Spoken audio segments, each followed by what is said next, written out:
Good morning, good evening, good afternoon. Wherever and whenever you're listening to this podcast, you are very welcome. Welcome to Rugby News, the podcast about our town and our people. We're going to kick off, as we like to do, with a roundup of local news. That's news local to rugby, with the help of the excellent local newspapers, the Rugby Observer and the Rugby Advertiser.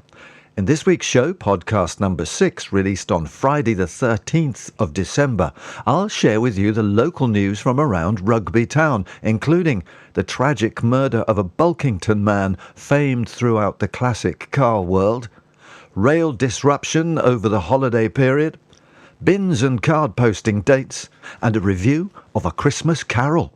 And then, in my weekly deep dive feature, I talk to the Chair of Trustees of Hope4, Diana Mansell, and the Hope Centre Manager, A.D. Robinson, getting to understand how their work has transformed over 22 years to the stage where Hope4 has recently been recognised with the King's Award for Voluntary Service. A fascinating chat. OK, so without further ado, here's our news. The death of a world-renowned Jaguar expert is being treated as murder. John Brown, 82, died in hospital on the 29th of November following an assault 6 days earlier at his home in Bulkington.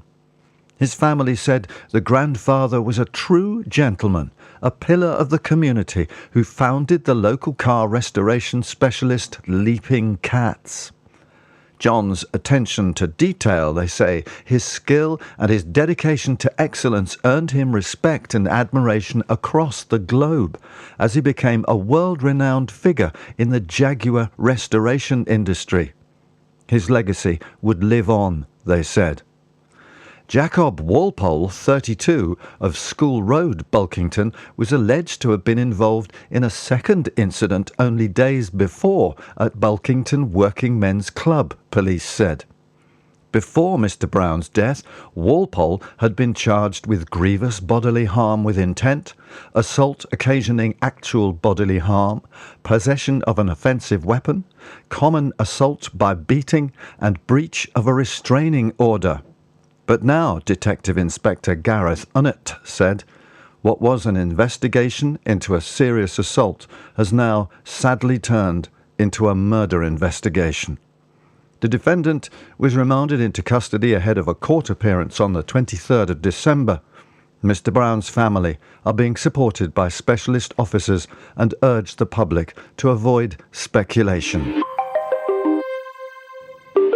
Now, are you planning a rail journey over the Christmas period? Well, you better listen up.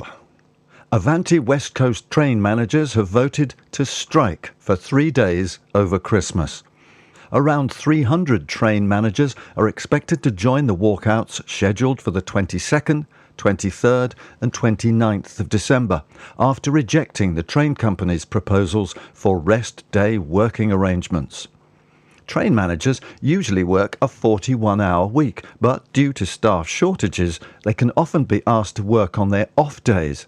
Their union, the RMT, have said these arrangements are unacceptable. Avanti West Coast said that at one of our busiest and most important times of the year, our customers will now face significant disruption because of these strikes. We are disappointed the RMT have voted to decline the very reasonable offer made to them to resolve the rest day working dispute. That would have prevented the inconvenience to those many people who will be travelling on the West Coast Main Line over this time. We will continue to work with the RMT to resolve the dispute. So, if you need more information, a revised timetable is going to be made available on Saturday the 14th December, but rail services are expected to be limited on all 3 days. Ouch! Best of luck with dealing with that. Wheelie bins! What's happening over Christmas? Well, here is the bin lowdown. Black lid bins and blue lid bins due to be collected on Christmas Day, a Wednesday, will be collected the Saturday before, on December the 21st. If they're due to be collected on Boxing Day, a Thursday, they'll be collected on Saturday after Christmas, on December the 28th. On every other day, including New Year's Day, collections will continue as normal. Bin men, heroes. They worked all through COVID, didn't they? Thank heavens. Collection of green bins will be suspended during the 2 weeks beginning December 23rd and December 30th. This allows crews to prioritise general rubbish and recycling collections over the busy festive season. A big thank you to our trusty bin men. We wish them a well-deserved break on Christmas Day and Boxing Day. Do you need a reminder about those Christmas card posting dates? Well, here they are. Royal Mail are promising these dates. Second class and second class signed for Wednesday the 18th December. First class and first class signed for Friday 20th December. Special delivery guaranteed Monday 23rd December. Tracked 24 Saturday 21st December. Tracked 48 Friday the 20th of December. Normal sized Christmas cards go second class for 85p and it's £2.55 if you want it signed for. Normal sized first class go for £1.65 and signed for £3.35. And if you only use Royal Mail at Christmas, be sure and use the modern ones with barcode on them. Ho, ho, hope you get all your cards done in time.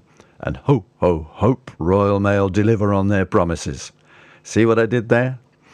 I did that last week and it had the same reaction. I'll drop it then. If you're catching a cab this Christmas, just a couple of tips so you stay safe.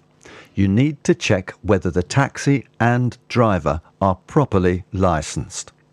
On licensed taxis, on the outside, you should see a licence plate attached to the rear of the vehicle, stating which council has licensed the cab, the licence number, the vehicle registration, and the licence's expiry date.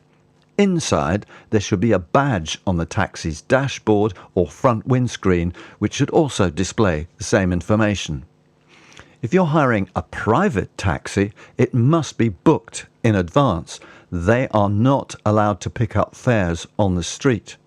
Private hire taxi drivers who do pick up passengers on the street risk prosecution, and you, as the passenger, have no insurance in the event of an accident. Rugby's white Hackney carriage taxis pick up passengers from one of the town centre's taxi ranks, that's outside New Look, and by the Clock Tower, both on North Street, and outside the railway station in Railway Terrace. And you can hail Hackney carriages on the street. Finally, drivers of all taxis must be licensed and should wear a photo ID badge. You really should ask the driver to show that ID before travelling to make sure everything is in order. Go safe, my friend. It was Small Business Saturday last week, intending to throw the spotlight on Rugby's independent shops just at the height of the festive shopping season. The Mayor, Simon Ward, John Slinger, our MP, and Rugby First Business Director Linda Lown toured the town centre small businesses showing their support, and I hope it helped.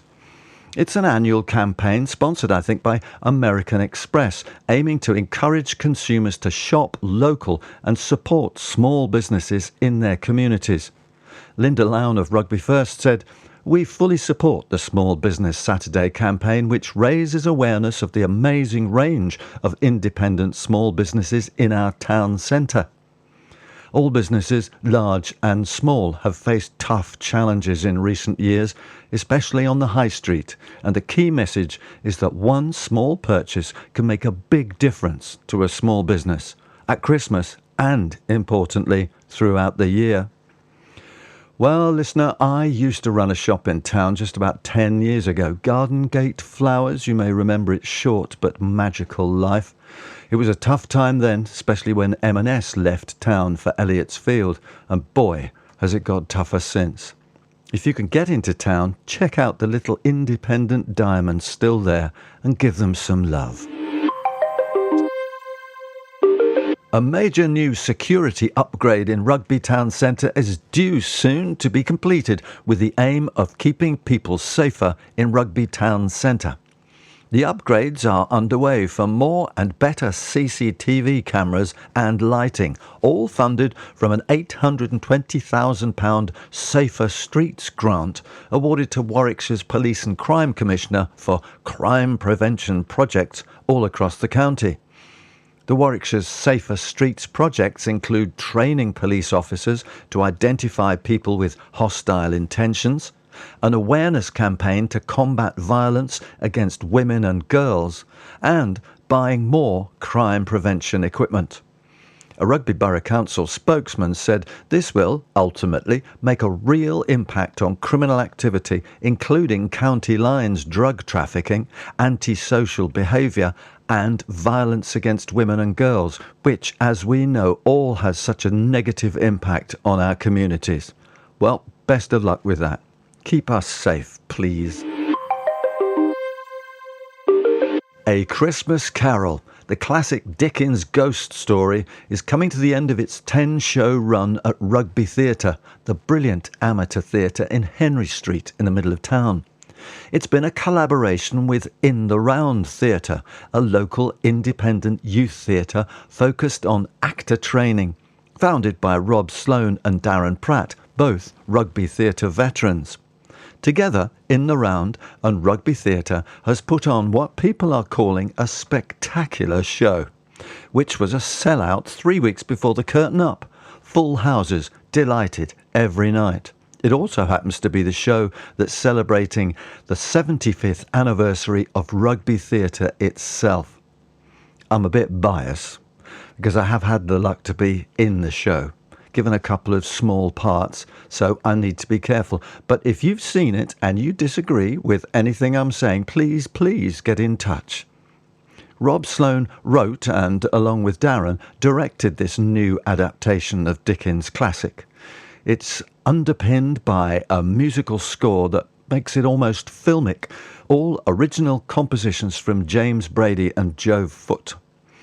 In the Round provided 11 of their youthful actors as narrators of the tale, on stage all the way through without a break, leading the audience along the familiar path of the story. And from where I stand, mostly in the wings, they worked so hard, acting their socks off, heightening, exploring and bringing out the drama. Reviews have praised Andy McCallum, who plays Scrooge, as a magnificent choice at the heart of this compelling take on the classic tale. The rest of the cast are brilliant too, I would have to say that, wouldn't I? The set is innovative, the sound excellent, the costumes, lighting, props, makeup so clever in support of the story, special effects astonishing. It is another example of our amazing town, showing that when people get together to work on and develop something with energy and cooperation, this town delivers in spades. All involved are amateurs, all living in and near rugby, all giving themselves to it for free, for the love. Well done In the Round Theatre, well done and happy birthday Rugby Theatre, and of course, well done rugby. You are listening to the Rugby News Podcast, where I draw together the biggest stories from the last week from Rugby Town and all around, so you can hear them at your convenience for free every Friday and with no distracting ads, all in about 20 minutes. You can listen when you're walking the dog, driving to work, or finishing off the ironing.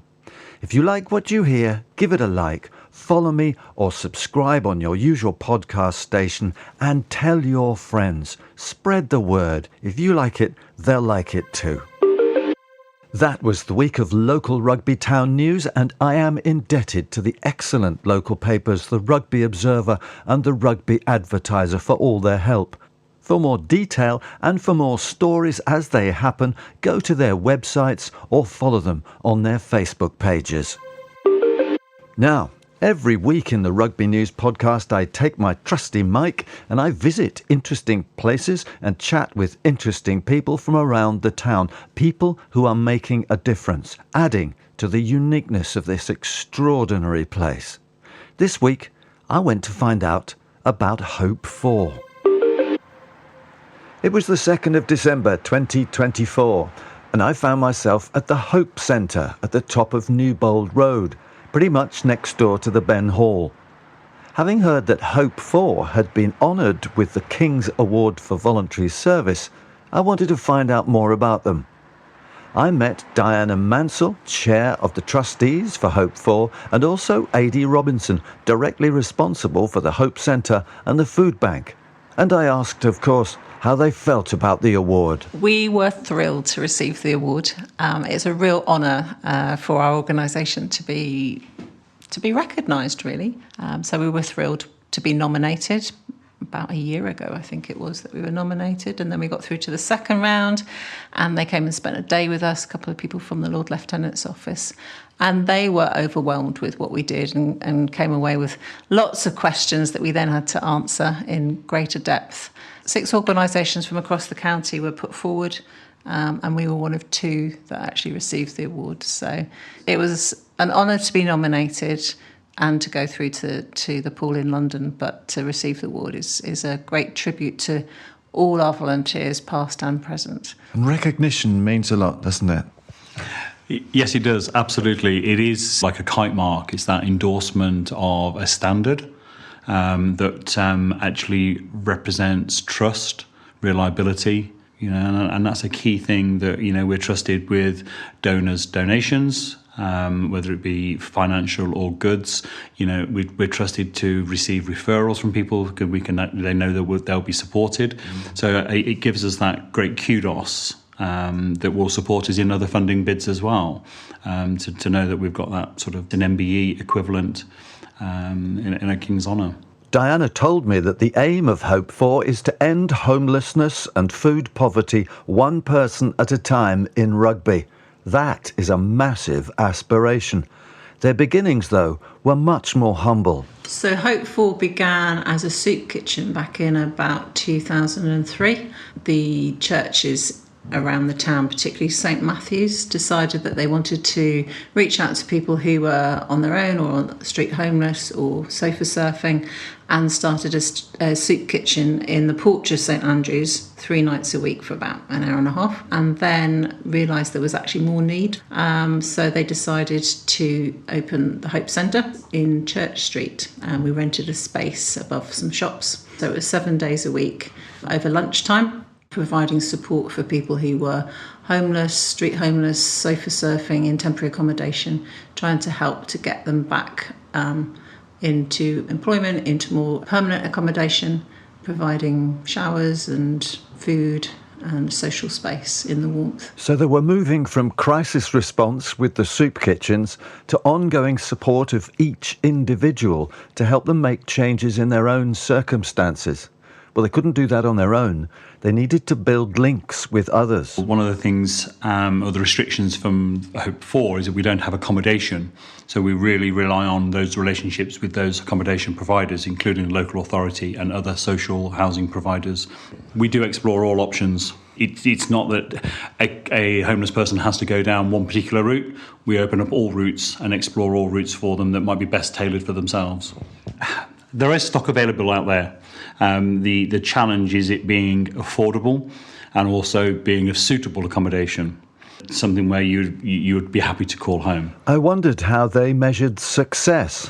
It's loose terms because we don't necessarily know how many is going to come through the door, who's going to face homelessness this month, next month, this year, etc. But we have seen a steady trajectory, unfortunately, it's an increased trajectory of numbers coming through our doors. In the last financial year, 23-24, we worked with 195 individuals.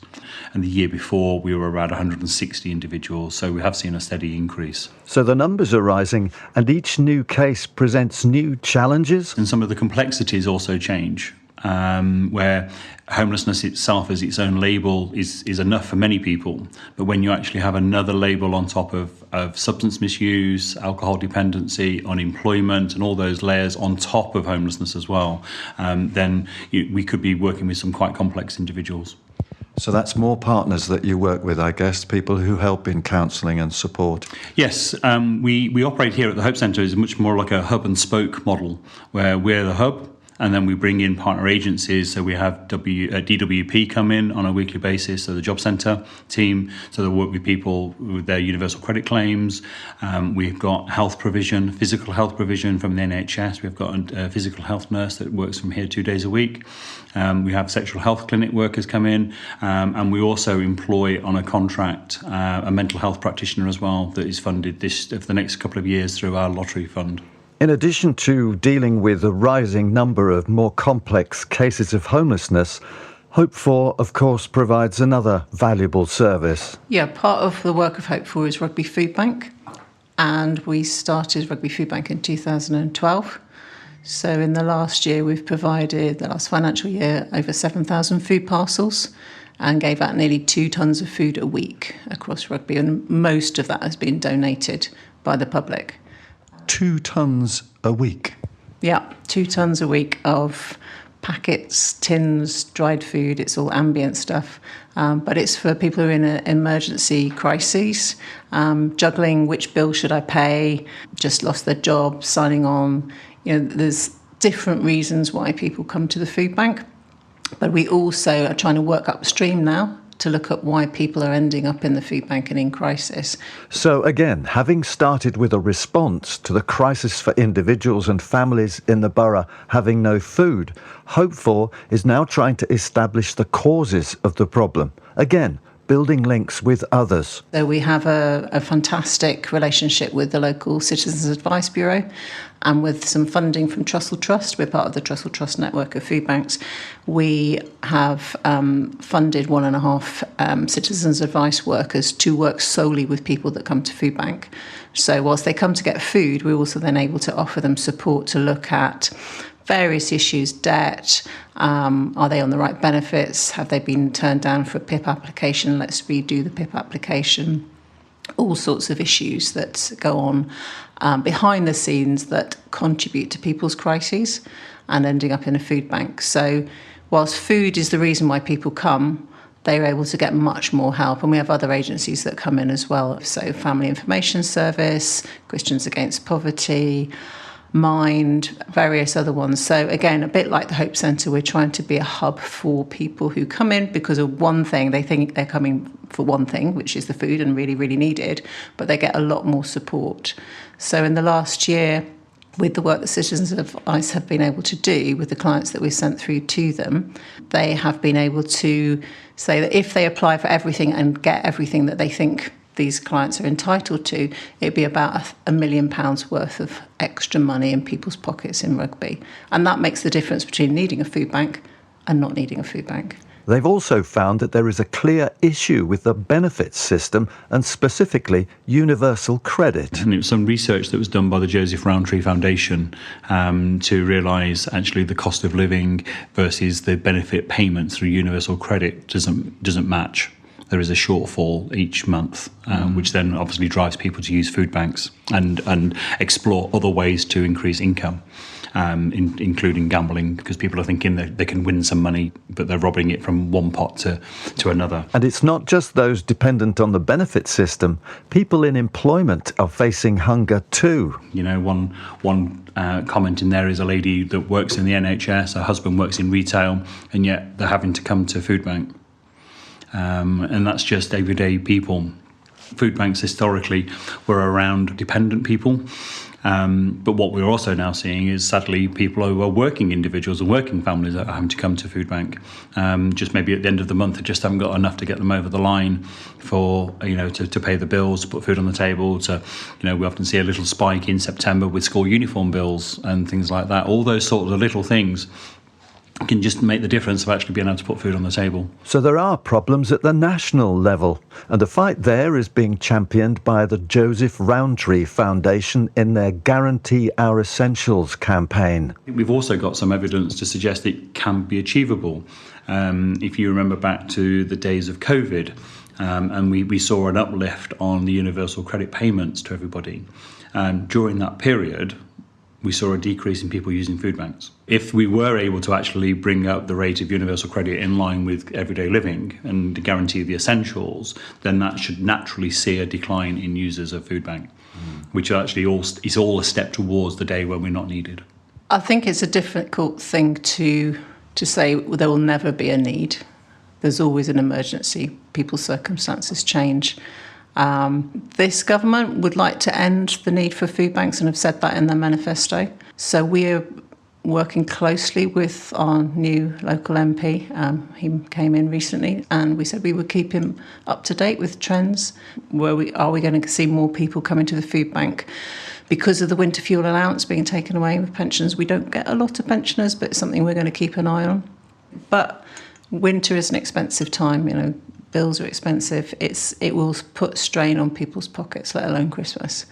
So we will be here until we're not needed. So for the time being, the work goes on at some cost, it seems. It costs about £550 a day to keep the Hope Centre going. The food bank is about £250 a day.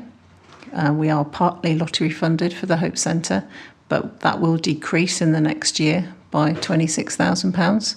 So to stand still, we have to fundraise that, plus the hike in national insurance. If they're going to be able to carry on the brilliant work that they do, they're going to have to meet ongoing increasing costs and reductions in the funding from the lottery. They've got some imaginative ideas, though, for you to think about to help them raise those crucial funds. So we are looking to get 4,000 people to donate £4 a month. That's regular giving that we can count upon. And we're at about, I think, 1,800 of those 4,000 at the moment. We've got a sleep out coming out the last Friday in February, sleep out to help out. We have volunteers that will come in and they will sleep in the car park just next to the Hope Centre in sleeping bags or tents under tarpaulin, raise money and awareness of what it's like to stay out. It's very unnerving, but a real eye-opener to anybody who doesn't realise how vulnerable you can feel sleeping out rough. Is there breakfast? There is breakfast. So, yeah, one of our team members comes in and always cooks bacon sandwiches.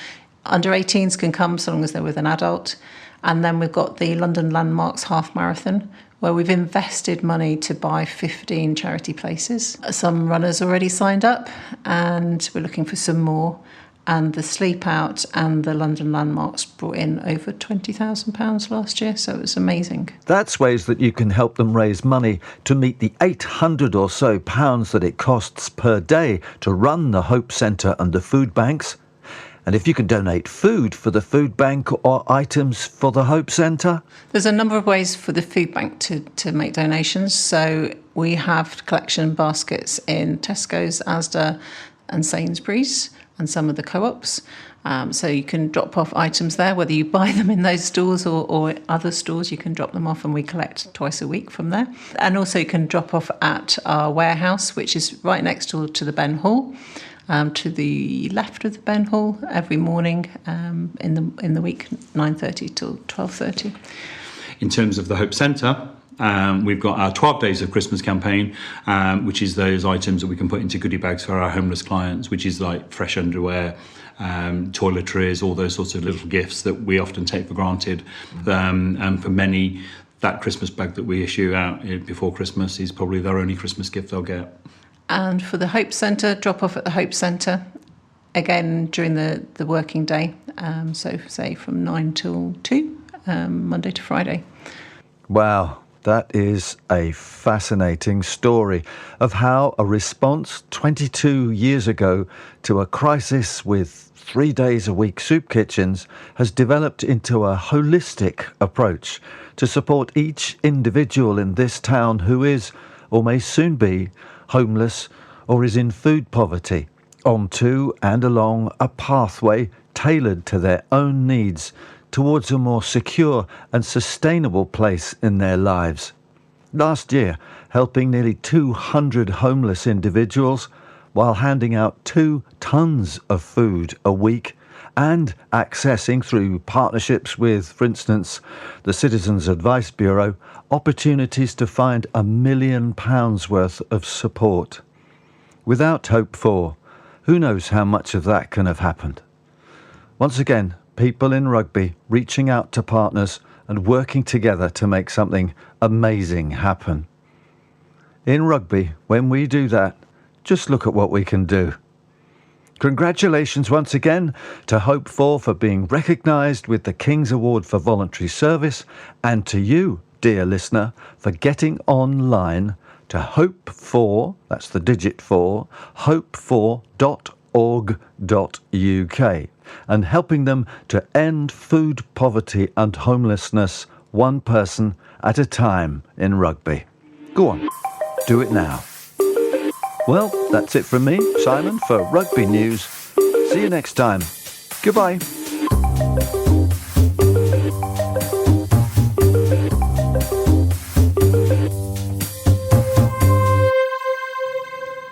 Okay, we've pretty much reached the end of this podcast, and thank you so much for staying with it. I'm aiming to publish a new one once a week, out on Thursday or Friday, ready for the weekend. Over time, I'm thinking it would be interesting to add an entertainment guide, sort of what's on in and around the town in the next fortnight. Would that be interesting? And also, I want to bring to a wider audience some of the hidden histories of this extraordinary town that are truly amazing, showing how Rugby Town has influenced and changed the world. I hope you liked what you heard, found it useful, and you want more. And if you did, thank you. Please like it, please subscribe, and if you have ideas about how it can be better, where it could be improved, do let me know in the comments, or you could email me simon.rugby.news@gmail.com. Okay, thanks again for listening. Catch up with you next week. Goodbye.